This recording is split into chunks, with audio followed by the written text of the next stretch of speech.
never being able to play football or swage, he was seldom self-conscious about his injury. His left arm ended up somewhat shorter than his right, but he couldn't have cared less, so long as he could pass and punt.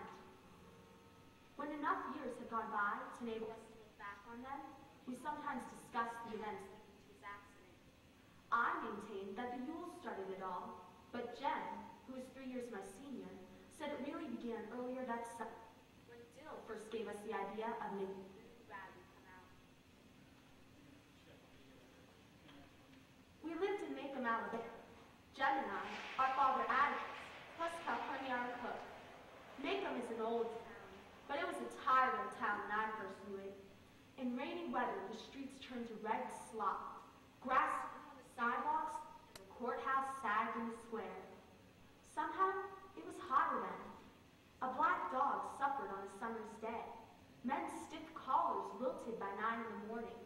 Ladies bathed before noon, after their 3 o'clock naps, and by nightfall were like soft tea cakes with frostings of sweat and sweet talcum. A day was 24 hours, but seemed longer. There was nowhere to go, nothing to buy, no money to buy it with, and nothing to see outside the boundaries of Macomb County. Still, Jem and I waited for summer with impatience. It was our best season. It was sleeping on the back screen porch in cots, or trying to persuade Atticus to let us sleep in the treehouse. Summer was everything good to eat. It was 1,000 colors in a parched landscape. The authorities released us early on the last day of school that year, and Jem and I walked home together. I was free of the Macomb County school system at last, but not, apparently, of an older brother, who in his sudden advancing years had begun to think he could tell me what to do.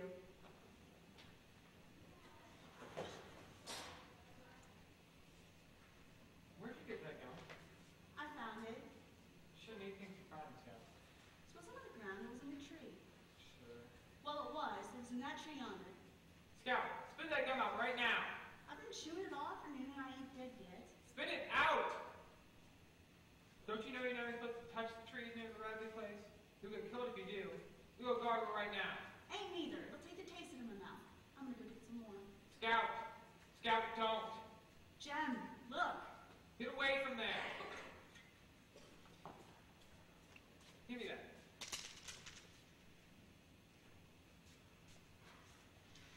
Look, Indian heads. 1906. And this one's 1900. These are real old. 1900. Say. Hush me. I'm thinking. You reckon that's somebody's hiding place? Nah, don't anybody much pass by there but us. Reckon it's some of grown folks? Grown folks don't have hiding places. You think we ought to keep them? I'll tell you what.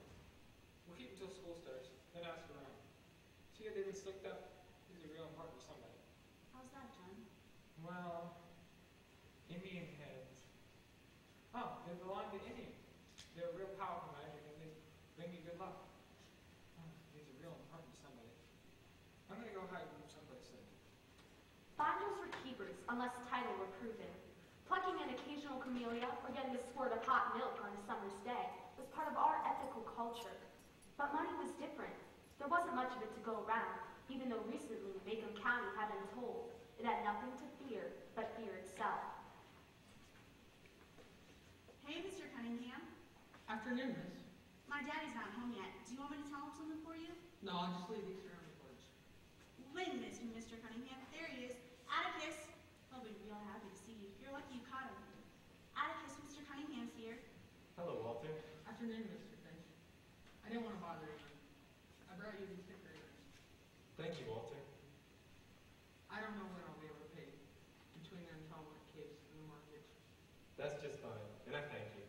The turnip greens we had last week were delicious. Much obliged, Mr. Finch. Well, goodbye. Goodbye, Walter. Scout, I think maybe next time Mr. Cunningham comes, you don't need to call me. I thought you'd want to thank him. I do, but I think it embarrasses him to be thanked. And why does he bring you all this stuff? He's paying me for some legal work I did for him. Why is he paying you like this? It's the only way he can. Is he poor? Yes. Are we poor? We are indeed. Are we as poor as the Cunninghams? No, not quite. The Cunninghams are country folks, farmers, and the crash hit them the hardest. Atticus. Evening, Captain. Atticus. Catch. Hang on to it, son. Not tonight. Hey, Atticus. Will you be going out to the Methodist? The Methodist challenge Baptist for game catch football.